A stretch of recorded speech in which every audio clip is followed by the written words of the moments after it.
11 ਰੁਪਏ 'ਚ ਕੱਪੜਾ, ਦੁਪਹਿਰ ਦਾ ਖਾਣਾ ਅਤੇ ਦਵਾਈ, ਉਹ ਸਾਰਾ ਕੁਝ 11 ਰੁਪਏ ਚੱਲ ਰਿਹਾ ਸੀ। ਅਸੀਂ ਇਸ ਕਰਕੇ ਐਂਬੂਲੈਂਸ ਵੀ 11 ਰੁਪਏ ਦੇ ਵਿੱਚ ਹੀ ਸ਼ੁਰੂ ਕਰਨ ਜਾ ਰਹੇ ਹਾਂ।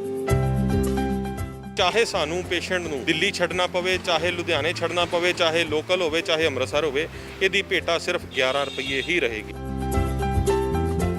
ਉਹਨਾਂ ਦੇ ਪਰਿਵਾਰਾਂ ਦੇ ਜੀ ਕੁਆਰੰਟਾਈਨ ਹੋਣ ਕਰਕੇ ਉਹਨਾਂ ਦੇ ਫੁੱਲ ਤਾਰਨ ਨਹੀਂ ਜਾਂਦੇ। ਉਹਨਾਂ ਦੇ ਫੁੱਲ ਤਾਰਨ ਦੀ ਰਸਮ ਵੀ ਸਾਡੀ NGO ਵੱਲੋਂ ਅਦਾ ਕੀਤੀ ਜਾਂਦੀ। ਬਹੁਤ ਸਾਰੇ ਇਸ ਤਰ੍ਹਾਂ ਦੇ ਐਂਬੂਲੈਂਸ ਵਾਲੇ ਨੇ, ਮੈਂ ਉੱਥੇ ਦੇਖਿਆ ਕਿ ਉਹ ਕਰੋਨਾ ਦਾ ਨਾਮ ਲੈ ਕੇ ਜੀ ਇਹ ਕਰੋਨਾ ਪੇਸ਼ੈਂਟ ਹੈ ਅਤੇ ਕਰੋਨਾ ਪੇਸ਼ੈਂਟ ਦੇ ਅਸੀਂ ਇੰਨੇ ਪੈਸੇ ਹੀ ਚਾਰਜ ਕਰਦੇ ਹਾਂ, ਅਤੇ ਉਹ ਆਪਣੀ ਮਰਜ਼ੀ ਦੇ ਰੇਟ ਵਸੂਲੀ ਕਰ ਰਹੇ। ਉਹ ਨਿਰੰਤਰ ਚੱਲ ਰਿਹਾ। ਸਾਡੇ ਜਲੰਧਰ ਸ਼ਹਿਰ ਦੇ ਵਿੱਚ ਇਸ ਤਰ੍ਹਾਂ ਦਾ ਕੇਸ ਵੀ ਹੋਏ ਨੇ ਕਿ ਇੱਕ ਪਰਿਵਾਰ ਦੇ 4 ਜੀ ਚਲੇ ਗਏ ਕਰੋਨਾ ਦੇ ਨਾਲ, ਔਰ 20 ਦਿਨਾਂ ਦੇ ਵਿੱਚ 4 ਜੀ ਚਲੇ ਗਏ, ਘਰ ਦੇ ਵਿੱਚ ਇਕੱਲੇ ਬੱਚੇ ਰਹਿ ਗਏ। ਔਰ 1 ਵਜੇ ਤੋਂ ਲੈ ਕੇ 3 ਵਜੇ ਤੱਕ ਇੱਥੇ ਰੋਜ਼ ਦੁਪਹਿਰ ਦਾ ਖਾਣਾ ਤਿਆਰ ਹੁੰਦਾ। ਉਹਦਾ ਅਲੱਗ-ਅਲੱਗ ਮੈਨਿਊ ਹੈ ਜੀ। ਉਸ ਮੈਨਿਊ ਦੇ ਵਿੱਚ 11 ਰੁਪਈਆਂ ਦੇ ਵਿੱਚ ਲੋੜਵੰਦਾਂ ਨੂੰ ਖਾਣਾ ਦਿੱਤਾ ਜਾਂਦਾ ਹੈ। ਇੱਕ ਰਾਸ਼ਨ ਦੀ ਸਕੀਮ ਸ਼ੁਰੂ ਕਰਨ ਜਾ ਰਹੇ ਹਾਂ। 1111 ਰੁਪਏ ਇੱਕ ਵਾਰੀ ਲਿੱਤੇ ਜਾਣਗੇ ਅਤੇ 6000 ਰੁਪਏ ਦਾ ਰਾਸ਼ਨ ਹਰ ਮਹੀਨੇ 500 ਰੁਪਏ ਦੇ ਹਿਸਾਬ ਨਾਲ 1 ਸਾਲ ਲਗਾਤਾਰ ਦਿੱਤਾ ਜਾਏਗਾ। ਆਉਣ ਵਾਲੇ ਟਾਈਮ ਦੇ ਵਿੱਚ ਅਸੀਂ ਇੱਕ ਇਸ ਤਰ੍ਹਾਂ ਦਾ ਸ਼ਮਸ਼ਾਨ ਘਾਟ ਤਿਆਰ ਕਰਨ ਜਾ ਰਹੇ ਹਾਂ ਜਿਹੜਾ ਕਿ ਪੋਲਿਊਸ਼ਨ ਰਹਿਤ ਹੋਏਗਾ। ਕਰੋਨਾ ਦੌਰ ਦੇ ਵਿੱਚ ਜਦੋਂ ਆਪਣਿਆਂ ਤੋਂ ਦੂਰ ਹੋ ਗਏ ਤਾਂ ਸਮਾਜ ਸੇਵੀ ਸੰਸਥਾਵਾਂ ਅੱਗੇ ਆਈਆਂ। ਸਮਾਜ ਸੇਵੀ ਸੰਸਥਾਵਾਂ ਨੇ ਅੱਗੇ ਆ ਕੇ ਲੋੜਵੰਦਾਂ ਦੀ ਬਾਂਹ ਫੜੀ। ਜਲੰਧਰ ਦੇ ਵਿੱਚ ਇੱਕ ਸੰਸਥਾ ਹੈ ਆਖਰੀ ਉਮੀਦ। ਲੋਕਾਂ ਦੇ ਲਈ ਵਾਕਈ ਹੀ ਇਹ ਸੰਸਥਾ ਆਖਰੀ ਉਮੀਦ ਸਾਬਤ ਹੋ ਰਹੀ ਹੈ। ਇਸ ਸੰਸਥਾ ਦੇ ਵੱਲੋਂ ਲੋੜਵੰਦਾਂ ਨੂੰ 11 ਰੁਪਏ ਦੇ ਵਿੱਚ ਰੋਟੀ, ਦਵਾਈਆਂ, ਕੱਪੜੇ, ਹਰ ਸਮਾਨ ਜਿਹੜਾ ਉਹ ਮੁਹੱਈਆ ਕਰਵਾਇਆ ਜਾ ਰਿਹਾ ਹੈ। ਇੱਥੋਂ ਤੱਕ ਕਿ ਕਰੋਨਾ ਦੇ ਦੌਰ ਦੇ ਵਿੱਚ ਜਦੋਂ ਐਂਬੂਲੈਂਸਾਂ ਵਾਲੇ ਲੱਖਾਂ ਰੁਪਏ ਵਸੂਲਣ ਲੱਗੇ ਤਾਂ ਇਸ ਸੰਸਥਾ ਨੇ 11 ਰੁਪਏ ਦੇ ਵਿੱਚ ਐਂਬੂਲੈਂਸ ਵੀ ਸ਼ੁਰੂ ਕਰ ਦਿੱਤੀ ਹੈ। ਇਹ ਐਂਬੂਲੈਂਸ 11 ਰੁਪਏ ਦੇ ਵਿੱਚ ਹੁਣ ਮਰੀਜ਼ਾਂ ਦੀ ਮਦਦ ਕਰਿਆ ਕਰੇਗੀ, ਲੋੜਵੰਦਾਂ ਦੀ ਸਹਾਇਤਾ ਕਰਿਆ ਕਰੇਗੀ। ਪੰਜਾਬ ਦੇ ਜਿਹੜੇ ਵੀ ਕੋਨੇ ਦੇ ਵਿੱਚ ਜਾਣਾ ਜਾਂ ਪੰਜਾਬ ਤੋਂ ਬਾਹਰ ਵੀ ਜਾਣਾ ਤਾਂ ਇਹ ਸੰਸਥਾ 11 ਰੁਪਏ ਦੇ ਵਿੱਚ ਐਂਬੂਲੈਂਸ ਭੇਜੇਗੀ। ਇਹ ਸੰਸਥਾ ਕੰਮ ਕਿਵੇਂ ਕਰ ਰਹੀ ਹੈ, ਇਸ ਬਾਰੇ ਗੱਲਬਾਤ ਕਰਨ ਦੇ ਲਈ ਮੇਰੇ ਨਾਲ ਇਸ ਸੰਸਥਾ ਦੇ ਮੈਂਬਰ ਜਤਿੰਦਰ ਸਿੰਘ ਮੌਜੂਦ ਹੈਗੇ ਨੇ। ਇੱਕ ਗੱਲ ਹੋਰ ਦੱਸ ਦਈਏ ਕਿ ਇਸ ਸੰਸਥਾ ਦੇ ਵੱਲੋਂ ਇਸ ਦੌਰ ਦੇ ਵਿੱਚ ਕਰੋਨਾ ਦੇ ਨਾਲ ਜਿਹੜੇ ਵਿਅਕਤੀਆਂ ਦੀ ਮੌਤ ਹੋ ਰਹੀ ਹੈ ਉਹਨਾਂ ਦਾ ਸੰਸਕਾਰ ਵੀ ਕੀਤਾ ਜਾ ਰਿਹਾ ਹੈ। ਤਾਂ ਜਤਿੰਦਰ ਸਿੰਘ ਸਾਡੇ ਨਾਲ ਮੌਜੂਦ ਹੈਗੇ ਨੇ। ਬਾਈ ਜੀ, ਸਭ ਤੋਂ ਪਹਿਲਾਂ ਸਵਾਗਤ ਹੈ ਤੁਹਾਡਾ TV ਪੰਜਾਬ ਤੇ। ਬਹੁਤ ਬਹੁਤ ਧੰਨਵਾਦ ਜੀ ਤੁਹਾਡਾ, ਬਹੁਤ ਬਹੁਤ ਥੈਂਕ ਯੂ ਤੁਹਾਡਾ। ਅੱਛਾ, ਮੇਰਾ ਪਹਿਲਾ ਸਵਾਲ ਇਹੀ ਹੈ ਵੀ 11 ਰੁਪਏ ਤੁਸੀਂ ਰੱਖਿਆ ਲੋੜਵੰਦਾਂ ਦੇ ਲਈ, 11 ਰੁਪਏ ਦਾ ਕੀ ਕਾਰਨ ਹੈ? ਵੀਰ ਜੀ, ਇਸ ਤਰ੍ਹਾਂ ਕਿ ਪਿਛਲੇ ਸਾਲ ਤੋਂ ਲੈ ਕੇ ਆਖਰੀ ਉਮੀਦ ਸੰਸਥਾ ਵੱਲੋਂ ਜਿਸ ਤਰ੍ਹਾਂ ਕਿ ਕੱਪੜੇ ਦੇ ਨਾਲ ਕੋਈ TV, fridge, washing machine, cooler, ਕੋਈ ਵੀ ਵੱਡਾ ਸਮਾਨ ਆਉਂਦਾ ਹੈ ਉਹ 11 ਰੁਪਈਆਂ ਦੇ ਵਿੱਚ ਹੀ ਲੋੜਵੰਦਾਂ ਨੂੰ ਪ੍ਰੋਵਾਈਡ ਕੀਤਾ ਜਾਂਦਾ ਸੀ।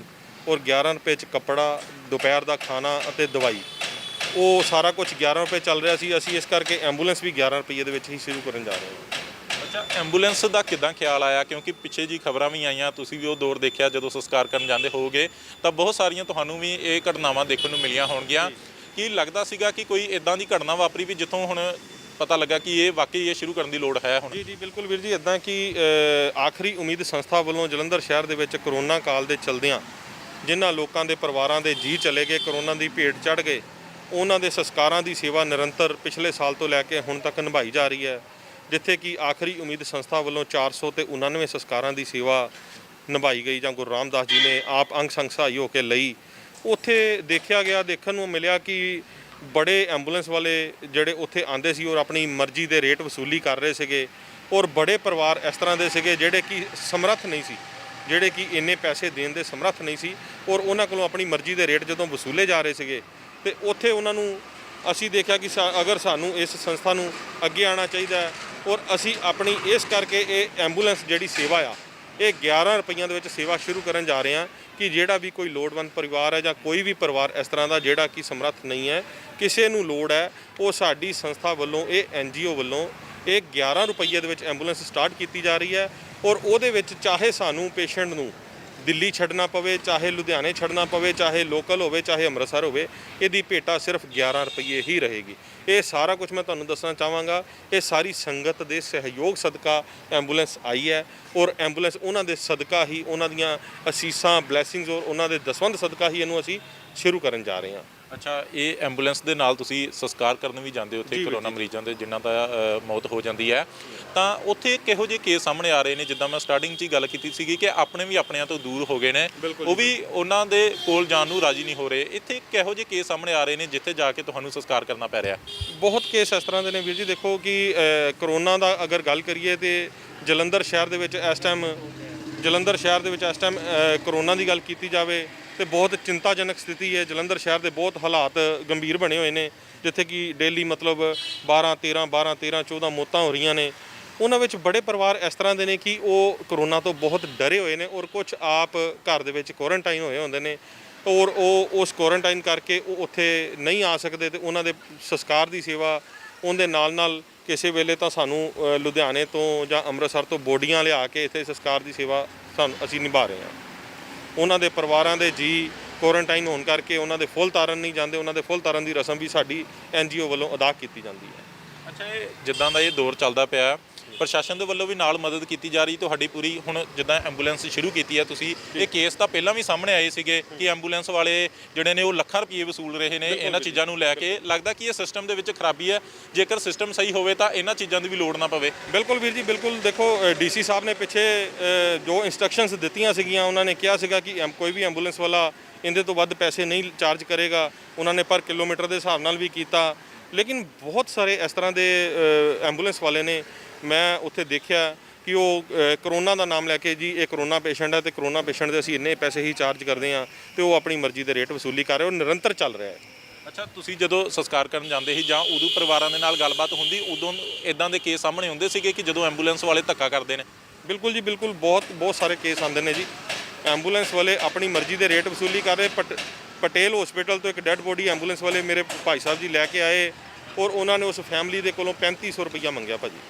ਔਰ ਜਦ ਕਿ ਪਟੇਲ ਹਸਪੀਟਲ ਤੋਂ ਮਾਡਲ ਟਾਊਨ ਸ਼ਮਸ਼ਾਨ ਘਾਟ ਦੀ ਜਿਹੜੀ ਦੂਰੀ ਹੈ ਉਹ 3 ਕਿਲੋਮੀਟਰ ਆ, ਔਰ ਉਹ ਪਰਿਵਾਰ ਇੰਨਾ ਸਮਰੱਥ ਨਹੀਂ ਸੀ। ਮੈਂ ਉਹਨਾਂ ਨੂੰ ਬੇਨਤੀ ਕੀਤੀ, ਮੈਂ ਕਿਹਾ ਵੀਰ ਜੀ 3500 ਰੁਪਈਆ ਬਹੁਤ ਜ਼ਿਆਦਾ ਹੈ, ਤੁਸੀਂ ਇੰਨੇ ਪੈਸੇ ਨਾ ਲਓ, ਜੋ ਜਾਇਜ਼ ਆ ਉਹ ਲੈ ਲਓ। ਲੇਕਿਨ ਉਹ ਨਹੀਂ ਮੰਨਿਆ। ਉਹ ਬੰਦਾ 200-300 ਰੁਪਈਆ ਘਟਾ ਕੇ ਉਹ ਸਾਰਾ ਕੇਸ ਦੇਖਣ ਤੋਂ ਬਾਅਦ ਹੀ ਅਸੀਂ ਇਹ ਐਂਬੂਲੈਂਸ ਬਾਰੇ ਸੋਚਿਆ, ਔਰ ਅਸੀਂ ਆਪਣੇ ਸਾਰੇ ਟੀਮ ਮੈਂਬਰਾਂ ਦੇ ਨਾਲ ਮੀਟਿੰਗ ਕੀਤੀ। ਉਸ ਮੀਟਿੰਗ ਦੇ ਵਿੱਚ ਅਸੀਂ ਏਜੰਡਾ ਲਿਖਿਆ ਕਿ ਅਸੀਂ ਜਲਦੀ ਤੋਂ ਜਲਦੀ ਐਂਬੂਲੈਂਸ ਸੇਵਾ ਸ਼ੁਰੂ ਕਰਨੀ ਹੈ, ਔਰ ਅੱਜ ਇਹ ਸੰਗਤ ਦੇ ਸਾਰੇ ਸਹਿਯੋਗ ਸਦਕਾ ਇਹ ਐਂਬੂਲੈਂਸ ਸਾਡੇ ਕੋਲ ਆ ਗਈ ਹੈ, ਔਰ 1 ਜਾਂ 2 ਦਿਨ ਦੇ ਵਿੱਚ ਅਸੀਂ ਇਸ ਐਂਬੂਲੈਂਸ ਨੂੰ ਲਾਂਚ ਕਰਨ ਜਾ ਰਹੇ ਹਾਂ। ਔਰ ਮੈਂ ਦੱਸਣਾ ਚਾਹੁੰਦਾ ਕਿ ਕਿਸੇ ਵੀ ਪਰਿਵਾਰ ਨੂੰ, ਕਿਸੇ ਵੀ ਮੈਂਬਰ ਨੂੰ, ਕਿਸੇ ਵੀ ਜੀ ਨੂੰ ਕਿਸੇ ਵੇਲੇ ਵੀ ਐਂਬੂਲੈਂਸ ਦੀ ਲੋੜ ਪਵੇ, ਉਹ ਸਾਡੀ ਸੰਸਥਾ ਦੇ ਨੰਬਰ 9115560161 ਔਰ ਐਂਬੂਲੈਂਸ ਦਾ ਜੋ ਨੰਬਰ ਹੈ 9115560162। ਇਸੇ ਤਰ੍ਹਾਂ ਸਾਡੀ ਸੰਸਥਾ ਦੇ 5 ਨੰਬਰ ਚੱਲ ਰਹੇ ਨੇ, 61 62 63 64 65।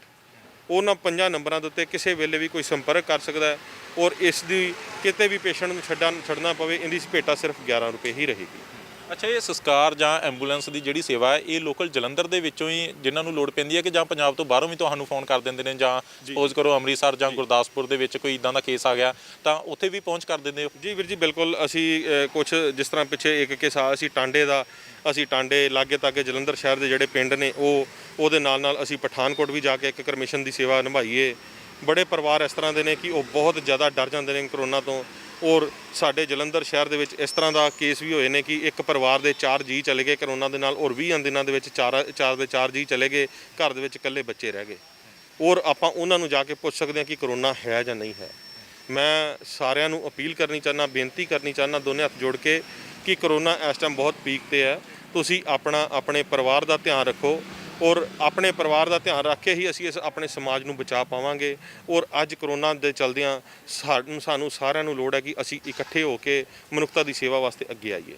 ਅੱਛਾ, ਇੱਥੇ ਵੀ ਜਿੱਦਾਂ ਤੁਸੀਂ ਅੰਦਰ ਮੈਂ ਦੇਖਿਆ ਮੈਨੂ ਲਾਇਆ ਹੋਇਆ ਰੋਟੀ ਦਾ ਵੀ, ਇਸ ਕਿਸ ਤਰੀਕੇ ਦੇ ਨਾਲ ਡਿਸਾਈਡ ਕਰਦੇ ਹੋ? ਡੇਲੀ ਇਸੇ ਤਰੀਕੇ ਨਾਲ ਚੱਲਦਾ ਕਿ ਜਾਂ ਲੋਕਾਂ ਨੂੰ ਜਿੱਦਾਂ ਪਤਾ ਲੱਗ ਚੁੱਕਾ ਕਿ ਹੁਣ ਇੱਥੇ ਇੰਨੇ ਵਜੇ ਰੋਟੀ ਮਿਲੇਗੀ ਹੁਣ? ਹਾਂਜੀ ਵੀਰ ਜੀ, ਇਹ ਇੱਥੇ ਟਾਈਮ ਹੈ ਜੀ 1 ਵਜੇ ਤੋਂ ਲੈ ਕੇ 3 ਵਜੇ ਤੱਕ ਦੁਪਹਿਰ ਦਾ ਜਿਹੜਾ ਖਾਣਾ ਹੈ, ਜਿਸ ਤਰ੍ਹਾਂ ਕਿ DC ਸਾਹਿਬ ਨੇ ਇੰਸਟਰਕਸ਼ਨਸ ਦਿੱਤੀਆਂ ਹੋਈਆਂ ਕਿ 3 ਵਜੇ ਬੰਦ ਹੋ ਜਾਂਦਾ ਹੈ, ਔਰ 1 ਵਜੇ ਤੋਂ ਲੈ ਕੇ 3 ਵਜੇ ਤੱਕ ਇੱਥੇ ਰੋਜ਼ ਦੁਪਹਿਰ ਦਾ ਖਾਣਾ ਤਿਆਰ ਹੁੰਦਾ। ਉਹਦਾ ਅਲੱਗ-ਅਲੱਗ ਮੈਨਿਊ ਹੈ ਜੀ।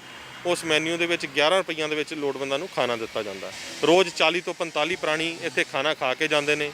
ਮੈਂ ਬੇਨਤੀ ਕਰਨਾ ਚਾਹੁੰਦਾ, ਸੰਗਤ ਨੂੰ ਅਪੀਲ ਕਰਨੀ ਚਾਹੁੰਦਾ ਕਿ ਤੁਸੀਂ ਕਿਸੇ ਤਰੀਕੇ ਦਾ ਰਾਸ਼ਨ, ਕਿਸੇ ਤਰੀਕੇ ਦੀ ਡੋਨੇਸ਼ਨ ਤੁਸੀਂ ਇੱਥੇ ਦੇ ਸਕਦੇ ਹੋ। ਤੁਸੀਂ ਆਪਣੇ ਘਰ ਦੇ ਵਿੱਚੋਂ ਆਟਾ ਦੇ ਸਕਦੇ ਹੋ, ਦਾਲ ਦੇ ਸਕਦੇ ਹੋ, ਨਮਕ ਦੇ ਸਕਦੇ ਹੋ, ਔਰ ਤੁਹਾਡੇ ਸਾਰਿਆਂ ਦੇ ਸਹਿਯੋਗ ਸਦਕਾ ਹੀ ਅਸੀਂ ਇਸ NGO ਨੂੰ ਅੱਗੇ ਚਲਾ ਰਹੇ ਹਾਂ। ਅੱਛਾ, ਇਹ ਜਦੋਂ ਸ਼ੁਰੂਆਤ ਕੀਤੀ ਸੀ NGO ਦੀ, ਉਦੋਂ ਕਿਹੜੀਆਂ ਸਮਾਨ ਰੱਖਿਆ ਸੀ ਜਿਹੜਾ 11 ਰੁਪਏ ਦੇ ਵਿੱਚ ਮੁਹੱਈਆ ਕਰਵਾਉਂਦੇ ਸੀਗੇ?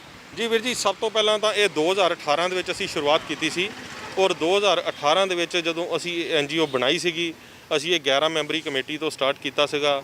ਔਰ ਉਹਦੇ ਵਿੱਚ ਜਿਸ ਤਰ੍ਹਾਂ ਕਿਸੇ ਪਰਿਵਾਰ ਨੂੰ ਦਵਾਈਆਂ ਦੀ ਲੋੜ ਸੀਗੀ, ਆਪਾਂ ਉਹਨੂੰ ਦਵਾਈਆਂ ਮੁਹੱਈਆ ਕਰਾਉਂਦੇ ਸੀਗੇ। ਕਿਸੇ ਨੂੰ ਬਲੱਡ ਦੀ ਲੋੜ ਸੀ, ਅਸੀਂ ਉਹਨੂੰ ਬਲੱਡ ਮੁਹੱਈਆ ਕਰਾਉਂਦੇ ਸੀਗੇ। ਕਿਸੇ ਦਾ ਬੱਚੇ ਅਗਰ ਉਹ ਸਕੂਲ ਦੇ ਵਿੱਚ ਪੜ੍ਹਨਾ ਚਾਹੁੰਦੇ ਨੇ, ਪੈਸੇ ਨਹੀਂ ਹੈ, ਸਮਰੱਥ ਨਹੀਂ ਹੈ, ਤਾਂ ਉਹਨਾਂ ਨੂੰ ਪੈਸੇ ਦਿੱਤੇ ਜਾਂਦੇ ਸੀ, ਬੁੱਕਸ ਦਿੱਤੀਆਂ ਜਾਂਦੀਆਂ ਸੀ।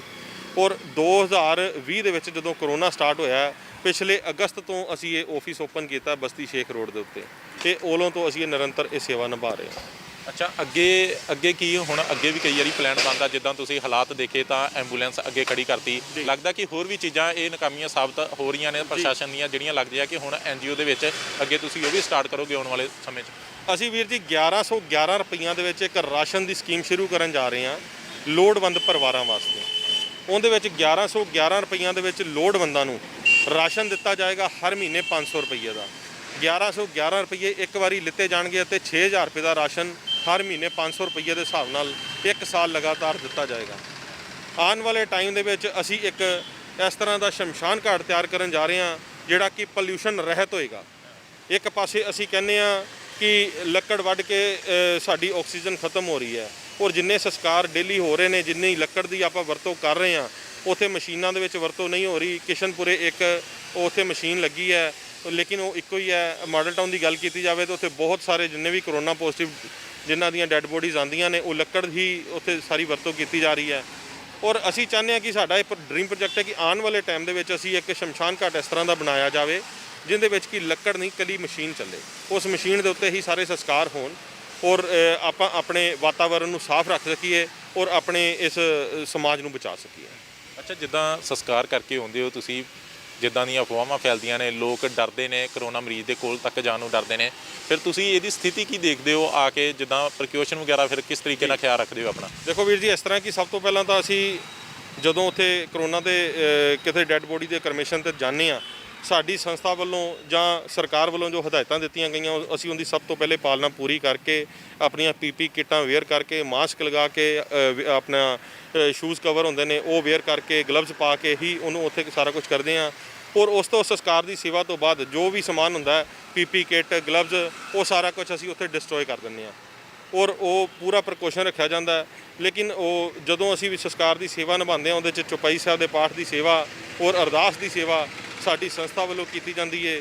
ਔਰ ਗੁਰੂ ਰਾਮਦਾਸ ਜੀ ਦੀ ਬੜੀ ਕਿਰਪਾ ਸਦਕਾ ਅਸੀਂ ਅੱਜ ਤੱਕ ਜਿੰਨੇ ਵੀ ਉੱਥੇ ਸੇਵਾ ਨਿਭਾ ਰਹੇ ਹਾਂ, ਉਹ ਸਾਰੇ ਹੀ ਮਹਾਰਾਜ ਨੇ ਤੰਦਰੁਸਤੀ ਸਾਰਿਆਂ ਨੂੰ ਬਖਸ਼ੀ ਹੈ। ਲੇਕਿਨ ਇਹ ਸਾਡੇ ਦਲੇਰ ਭਾਜੀ ਨੇ ਜਿਹੜੇ ਕਿ ਇੱਕ ਵਾਰੀ ਸੰਸਕਾਰ ਦੀ ਸੇਵਾ ਕਰਦਿਆਂ ਇਨਫੈਕਟ ਹੋ ਗਏ ਸੀਗੇ, ਲੇਕਿਨ 1.5 ਮਹੀਨਾ ਭਾਜੀ ਬਿਮਾਰ ਰਹੇ ਨੇ, ਔਰ ਉਸ 1.5 ਮਹੀਨੇ ਤੋਂ ਬਾਅਦ ਅੱਜ ਮਹਾਰਾਜ ਨੇ ਇਹਨਾਂ ਨੂੰ ਦੁਬਾਰ ਤੋਂ ਤੰਦਰੁਸਤੀ ਬਖਸ਼ੀ ਹੈ, ਔਰ ਇਹ ਨਿਰੰਤਰ ਸਾਡੇ ਨਾਲ ਸੇਵਾ ਨਿਭਾ ਰਹੇ ਨੇ। ਬਾਕੀ ਤੁਸੀਂ ਇਹਨਾਂ ਨੂੰ ਪੁੱਛ ਸਕਦੇ ਹੋ ਸਾਰਾ।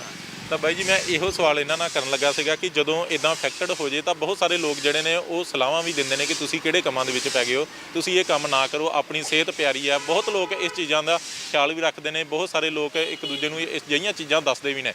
ਤੁਹਾਨੂੰ ਜਦੋਂ ਅਫੈਕਟਡ ਹੋਏ ਹੋ ਤਾਂ ਤੁਹਾਨੂੰ ਵੀ ਅਜਿਹੇ ਲੋਕ ਬਹੁਤ ਮਿਲੇ ਹੋਣਗੇ? ਹਾਂਜੀ, ਬਹੁਤ ਮੁਹੱਲੇ ਦੇ ਵੀ ਜਾਂ ਆਪਣੇ ਪਰਿਵਾਰ ਵਾਲੇ ਵੀ, ਤੇ ਬਟ ਫਿਰ ਮੇਰਾ ਮਨ ਜਿਹੜਾ ਸੀ, ਪਰਮਾਤਮਾ ਵਾਹਿਗੁਰੂ ਅੱਗੇ ਅਰਦਾਸ ਕੀਤੀ ਸੱਚੇ ਪਾਤਸ਼ਾਹ ਬਈ ਇਹ ਸੇਵਾ ਮੈਂ ਜ਼ਰੂਰ ਕਰਨੀ ਹੈ, ਛੱਡਣੀ ਨਹੀਂ ਹੈਗੀ ਸੇਵਾ।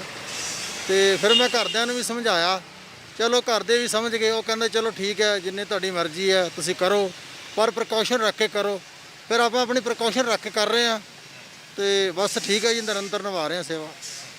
ਧੰਨਵਾਦ ਗੱਲਬਾਤ ਕਰਨ ਦੇ ਲਈ। ਸੋ ਆਖਰੀ ਉਮੀਦ ਦੇ ਵੱਲੋਂ ਇਹ ਜਿਹੜੀ ਐਂਬੂਲੈਂਸ ਹੈ ਇਹੀ ਸ਼ੁਰੂ ਕੀਤੀ ਜਾ ਰਹੀ ਹੈ। ਇਹ ਐਂਬੂਲੈਂਸ 2 ਦਿਨਾਂ ਦੇ ਵਿੱਚ ਲਾਂਚ ਹੋ ਜਾਏਗੀ, ਤੇ ਇਹ ਐਂਬੂਲੈਂਸ ਪੰਜਾਬ ਤੋਂ ਬਾਹਰ ਵੀ ਜੇਕਰ ਕਿਸੇ ਨੂੰ ਜ਼ਰੂਰਤ ਹੈਗਾ, ਸਪੋਜ਼ ਕਰੋ ਕੋਈ ਦਿੱਲੀ ਤੋਂ ਪੇਸ਼ੈਂਟ ਆਇਆ ਤਾਂ ਦਿੱਲੀ ਤੱਕ ਉਹਨਾਂ ਨੇ ਜਾਣਾ, ਤਾਂ ਉਹਦੇ ਲਈ ਵੀ ਇਹ ਸਿਰਫ 11 ਰੁਪਏ ਦੇ ਵਿੱਚ ਇਹ ਜਿਹੜੀ ਐਂਬੂਲੈਂਸ ਮੁਹੱਈਆ ਕਰਵਾਉਣਗੇ, ਤੇ ਲੋੜਵੰਦਾਂ ਦੀ ਜਿਹੜੀ ਹੈ ਉਹ ਮਦਦ ਕੀਤੀ ਜਾਵੇਗੀ। ਕੈਮਰਾਮੈਨ ਰਵਿੰਦਰ ਕੁਮਾਰ ਦੇ ਨਾਲ ਮਨਪ੍ਰੀਤ ਸਿੰਘ ਕਾਲੂ, TV ਪੰਜਾਬ, ਜਲੰਧਰ। ਸਤਿ ਸ਼੍ਰੀ ਅਕਾਲ ਜੀ, ਮੈਂ ਨਿਰਮਲ ਮਾਨ ਪੂਰਾ ਟੈਕਸ ਸੈਟਲਮੈਂਟ ਤੋਂ। ਇਹ ਤੁਸੀਂ ਵੀਡੀਓ ਦੇਖ ਰਹੇ ਸੀ TV ਪੰਜਾਬ ਦੇ ਉੱਤੇ। ਇਹੋ ਜਿਹੇ ਹੋਰ ਜਾਣਕਾਰੀ ਭਰਪੂਰ ਵੀਡੀਓ ਦੇਖਣ ਵਾਸਤੇ TV ਪੰਜਾਬ ਦੇ ਚੈਨਲ ਨੂੰ ਸਬਸਕ੍ਰਾਈਬ ਕਰੋ ਤੇ ਨਾਲ ਹੇਠ ਦਿੱਤੇ ਹੋਏ ਬੈਲ ਆਈਕਨ ਦੇ ਬਟਨ ਦਬਾਓ। ਸਤਿ ਸ਼੍ਰੀ ਅਕਾਲ।